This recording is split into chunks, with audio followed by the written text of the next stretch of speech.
নমস্কার বন্ধুরা, কেমন আছো তোমরা সবাই? আশা করছি ভালো আছো, সুস্থ আছো। আমিও বেশ ভালো আছি। কাজল অঙ্কিতা লাইফস্টাইল ব্লগে তোমাদের জানাই সবাইকে ওয়েলকাম আর অনেক অনেক ভালোবাসা। তো আজকের ব্লগটা আমি এখান থেকে শুরু করছি। আর এখন বাজে হচ্ছে ঘড়ি কাটায় 6টার মতো। আর আজকে দেখো সোজা চলে এসেছি রান্নাঘরে। কারণটা কী বলো তো, বাইরে না ভীষণ বৃষ্টি পড়ছে। আর এখন তো আপাতত এখন বৃষ্টি পড়ছে এই কদিন ধরে। তো যাই হোক, তো আশা করি আপনাদের আজকের ব্লগটা ভালো লাগবে। আর যদি ভালো লাগে অবশ্যই প্রথম থেকে শেষ পর্যন্ত দেখার অনুরোধ রইল। তো রান্নাঘরে এখন সোজা চলে এসেছে। আগে ভাবছি কি রান্নাঘরের কাজটাই কমপ্লিট করে নিই, কারণটা বাইরে হচ্ছে বৃষ্টি পড়ছে। আর বাইরে বৃষ্টি পড়ছে তো ভাবলাম কি এই ঘর থেকে ও ঘরে যাওয়ার আগে রান্নাটা আগে কমপ্লিট করে রাখি, তারপরে ঘরের কাজগুলো একবারে গিয়ে কমপ্লিট করে নেব। তো ওইদিকে আমি গ্যাসটাকে মুছে এখন দেখো ভাত বসিয়েছি। আর একটুখানি চা ছিল, ওটাকে গরম করে একটু খেয়ে নিয়েছি। তো খাওয়ার পরে দেখা এখন বসে বসে হচ্ছে সবজি কাটছি। আজকে সেরকম কিছু রান্না করবো না, সিম্পলের মধ্যেই রান্না করব। আর কী রান্না করবো সেটাও তোমাদের সাথে শেয়ার করব। আর ভোর 6টায় উঠে ঘুম থেকে সংসারের সমস্ত কাজ রান্না বান্না করে আমি যেভাবে ঘরগুলো গুছিয়ে পরিপাটি করে রাখি সেটাই আজকে তোমাদের সাথে শেয়ার করব। তো ওইদিকে দেখো আজকে সবজি করবো হচ্ছে, আজকে ডাল নেই। তো ডাল আজকে আর যাবো না দোকানে, ভাবছি যে থাকা একবারেই হচ্ছে পরেই নিয়ে আসবো। মেয়েকে যখন আনতে যাব তখনই নিয়ে আসবো। তাই দেখো আজকে করব হচ্ছে পটল ভাজা আর করব হচ্ছে ডিমের ঝোল। তো আজকে হচ্ছে এই রেসিপিটাই করব, আর আজকে বেশি কিছু করব না। আর সত্যি কথা বলতে বর্ষার দিনে না সেরকম কিছু রান্না করতেই মন চায় না গো। মনে হয় কি যেন শুধু খিচুড়ি করে রেখে দিই। কিন্তু সবাই তো সব প্রতিদিন আর খিচুড়ি খাবে না। আগের দিন যেহেতু খিচুড়ি খাওয়া হয়েছে তাই ভাবছি কি আজ আর খিচুড়ি খাবো না। তো বউ বড়মশাই বলছিল যে খিচুড়ি করতে, তো শাশুড়ি মা তো খিচুড়ি খান না, তো ওনার জন্য আর করা হলো না। তো ভাবলাম যে সাদা ভাতই করুক। আর বাইরে দেখতেই পাচ্ছ সেই কালকে রাতে থেকে বৃষ্টি পড়লো, আবার কিছুক্ষণ বন্ধ হয়েছিল, আবার দেখো সকাল থেকে শুরু হয়ে গেছে। আর এরকম জানো তো বৃষ্টি হলে না ভীষণ অসুবিধা হয় তো আমাদের মতো ঘরে গৃহবধূদের, কাজ করতে সত্যি ভীষণ অসুবিধা হয়।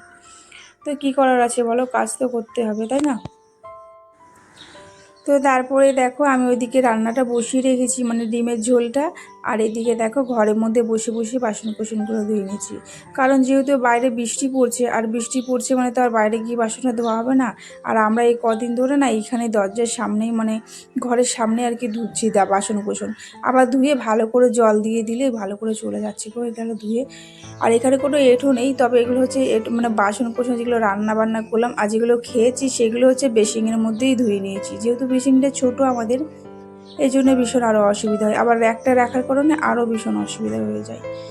তো তারপরে দেখো বৃষ্টি কিন্তু ঝিরঝির করে এখন হালকা একটু কমেছে। তো আমি ভাবলাম কি তাহলে জলটাই নিয়ে আসি, কারণ রান্না করার জন্য যে জল তো রয়েছে, তবুও কি আগের থেকে যদি তুলে রাখি না তাহলে আমারই সুবিধা হবে, পরে ওটা রান্না করতে পারবো বিকেলবেলা, তাই না? এই জন্য আর কি জলটা তুলে রাখলাম। আপাতত এখন ক্ষমতা তো আর জল লাগবে না, রান্না বান্না কমপ্লিট হয়ে গেছে। আর এখন দেখো আমার ডিমের ঝোলটাও হয়ে গেছে, ওটাকে আমি এখন নামিয়ে নিয়েছি। আর এখন দেখো গ্যাসটাকে মুছে একবারে চলে যাবো হচ্ছে ওই ঘরে। তো তারপরে হচ্ছে দেখো মেয়ে তো এখন নেই বাড়িতে, তো মেয়ে হচ্ছে স্কুলে গেছে, ওর দিদির সাথে আজকে গেছে। তো ওকে আমি পরে আনতে যাব। তো এই জন্য আমি আবার তাড়াতাড়ি কাজগুলো কমপ্লিট করে নিয়েছি। আর বাড়িতে একটা ছোট্ট মেয়ে বাচ্চা থাকলে না, মেয়ে হোক বা ছেলে, ছোট বাচ্চা থাকলে না সত্যি ওদের পেছনে সময় দিতে দিতে না সংসারের প্রত্যেকটা কাজই যে গুছিয়ে পরিপাটিভাবে করবো, যেটা ভেবে রাখবো তার ঠিক উল্টোটা হবে, এলোমেলো হয়ে যায়, ঠিক হয় না গো ঠিক করে। তো যাই হোক, তো কিছু করার নেই, এটাই হচ্ছে মানিয়ে নিতে হবে। তো তারপরে দেখো আমি বরমশাইয়ের জন্য হচ্ছে ভাতটা নিয়ে এসেছি হচ্ছে ওই ঘর থেকে। আর এখন দেখো গাছে আমাদের পেয়ারা ধরেছে, অনেকগুলো পেয়ারা তুলেছি, তবে এটা একটু বেশি পেকে গেছে। ভাবলাম এটা তুলবো না, তো ভাবলাম যে একটু ওটাও নরম নরম ছিল, জানি না কেমন খেতে হবে। তবে যাই হোক, তো আমাদের কাছে পেয়ারাটা ভীষণ মিষ্টি।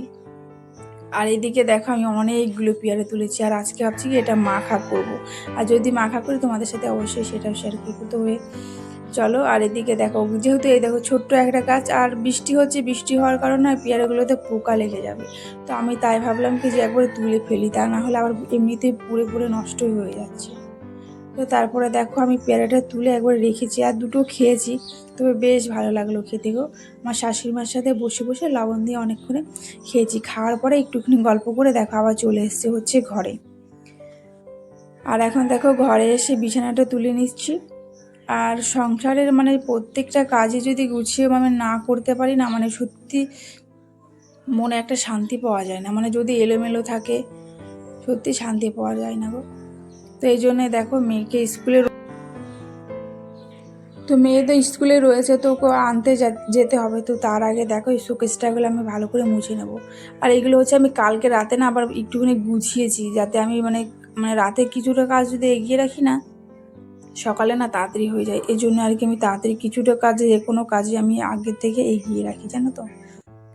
তো যাই হোক, তো চলো এগুলো আমি ঝটপট করে আগে মুছে নিই। সমস্ত কিছু এখন মোছার আছে, এখনও আধ ঘন্টা বাকি আছে মেয়েকে আনতে যাওয়ার। তো আধ ঘন্টার মধ্যে আমার সমস্ত কাজ কমপ্লিট হয়ে যাবে। তো এদিকে দেখো আমি শোকেসটা আমার এখন মোছা হয়ে গেল। আর এদিকে হচ্ছে কম্পিউটার টেবিলটাকে আমরা এখানে মুছতে এসেছি। আর এখানে মানে মেয়ের আগের দিনে কিছু জামা কাপড় ছিল না, সেইগুলো এখনও ভাঁজ করা হয়নি। আর ওটা ভাবছি কি কবে থেকে ভাঁজ করব, মানে সত্যি কথা পারছি না ভাঁজ করতে গো। মানে বৃষ্টি হয়েছে কদিন ধরে, আর জামা কাপড় ঠিক করে শুকতে পারিনি, শুকাতে না পারার জন্য আর ওগুলো ঠিক গোছানোই হচ্ছে না, এলোমেলো হয়ে আছে। তো ভাবলাম আজকে চলো আগে এগুলো মুছে নিই, তারপরে একবার জামা কাপড়ে হাত দেবো। তা না হলে পরে জামা কাপড়ে একবার হাত দিলে না, আর পরে যে এক্সট্রা কোনো কাজ করবো সেটা আর সময় পাবো না। মানে এতটাই জামা কাপড় হয়ে গেছে এখন, মানে ভাঁজ করার জন্য এখন কী বলো 2-3 ঘন্টায় মানে টাইম লেগে যাচ্ছে। তো যাই হোক, এদিকে দেখো মানে ওপরে ছিল, সিঁড়ির ওখানেই ছিল জানালার উপরে জামা প্যান্টগুলো। আর ওখান থেকে এখন দেখো নিয়ে এসেছি। আর এখন দেখো এখন নিয়ে এসে এখন ভাঁজ করে একবারে রেখে দেবো শোকেসের মধ্যে। মানে এত জামা কাপড় ভাঁজ করি, তবুও মনে হয় কি মানে ভাঁজ করে একদম শেষ করতে পারি না। তো এইটুকুই না, আবার রয়েছে আমারও জামা কাপড়। তো ওইগুলো এখন আর ভাঁজ করবো না, তবে এইটুকুই করব, যেহেতু মেয়েকে আনতে যাওয়ার টাইম হয়ে গেছে এর কারণে।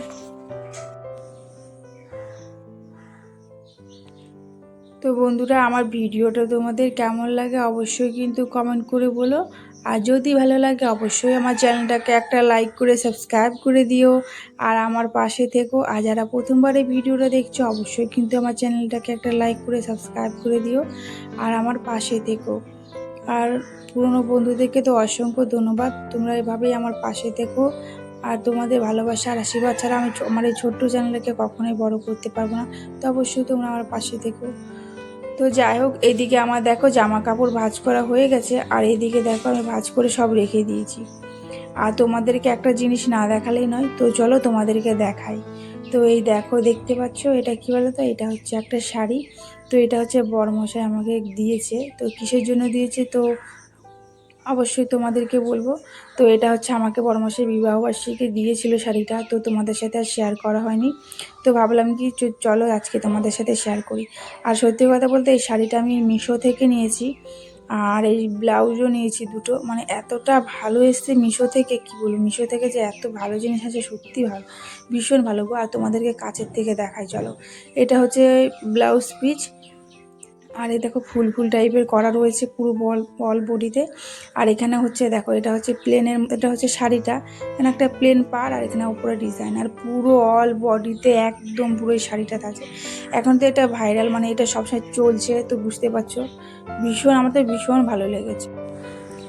তো ভীষণ ভালো লেগেছে শাড়িটা। আর তোমাদের কেমন লেগেছে অবশ্যই কমেন্ট করে বলো। সত্যি কথা বলতে বিবাহবার্ষিকীর গিফট বলে কথা, গিফট তাই না। তো শাড়ি যেমনই হোক না কেন আমি পছন্দ করে নিয়েছি, বরমশাই কিনে দিয়েছে, তবে আমার ভীষণ ভালো লেগেছে। আর এই কালারটা আমার অনেক দিন নেওয়ার ইচ্ছে ছিল, তাই নিয়েই নিলাম। তো যাই হোক, তো চলো ওইদিকে আমি শাড়ি তোমাদের দেখালাম, কমেন্টেও বলো। আর এখন দেখো বরের যে বোতলটা ছিল না, ওটা একটু পরিষ্কার করে নিলাম গো, লেবু দিয়ে ভীষণ পরিষ্কার হয়ে গেছে, দেখতে পেয়েছো। আর এইদিকে দেখো মেয়েকে বললাম না আনতে যাব, দেখো আনতে এসে দেখো তোমাদের সাথে একটু ভিডিও শেয়ার করছি। কী বলো তো, দেখতে পাচ্ছ। তো এই দেখো কত কত জল জমেছে দেখতে পাচ্ছ, আর আমার পুরো জলটা না এতটা পরিষ্কার আমার পাটাই দেখা যাচ্ছে পুরোটা। আর এই দেখো স্কুলের সামনে পুরো জল জমে গেছে। তো যাই হোক, তো ওইখানে দেখতে পাচ্ছ মেয়ে ওখানে দাঁড়িয়ে দিয়েছে, তো ওকে নিয়ে একবারে চলে যাব হচ্ছে বাড়ি। তো ওখানে দেখতে পেলাম স্কুলে যেহেতু ওখানে একটু গর্ত টাইপের করা আছে, তাই ওখানে অনেক জল জমেছিল। তো যাই হোক, তো তারপরে দেখো ওকে এখন নিয়ে চলে এসছে হচ্ছে বাড়ি। আর ওকে আমি বলেছিলাম যে দাঁড়িয়েই থাকতে, আমি গিয়ে নিয়ে আসবো, কারণ ওখানে জল জমে রয়েছে, এই কারণে আমি ওকে বারণ করেছিলাম যে থাক আজকে আর যেতে হবে না স্কুলে, তুই পরে যাবি, জল কমে গেলে তখন যাবি। বলছে না আমি যাব। এখন কি বলতো, এখন ওর অভ্যেস হয়ে গেছে, তো এখন না গেলে ও থাকতে চায় না গো, মানে বাড়িতে থাকতে চাইবে না, শুধু বলবে কি আমাকে আন্টি যেতে বলেছে স্কুলে। তো যাই হোক, তো ওকে নিয়ে এখন চলে এসেছি হচ্ছে বাড়ি। আর এখন এই দেখো আকাশের পরিবেশটা অনেকটা পরিষ্কার, আর এখন দেখো কোনো বৃষ্টি পড়ছে না, তাই ছাতা আর ফোটালাম না, ওকে এমনি নিয়ে চলে এসেছি। আর এদিকে চলো তোমাদেরকে দেখায় আমার পাকা মেয়ে কী করছে। ও হচ্ছে ও কোথাও গেলে না, ও আগেই বলবে যে আমি গেটটা বন্ধ করবো, আমি গেটটা লাগাবো। কারণটা কী বলতো, আমাদের গেটটা যেহেতু ছোট, এই জন্যে না ও বলে কি আমি লাগাবো গেটটা। তো যাই হোক, তো এরপরে আমরা চলে এসেছি বাড়ি। আর ওকে এরপরে একটু খাইয়ে দেবো, তারপর আমি স্নান টান করে একবারে পুজো দিয়ে একবারে খেয়ে নেব। তো যাই হোক, তো তোমাদের আজকের ব্লগটা কেমন লাগলো অবশ্যই কিন্তু কমেন্ট করে বলো। আর যদি ভালো লাগে অবশ্যই চ্যানেলটাকে লাইক করো। তো টাটা সবাইকে।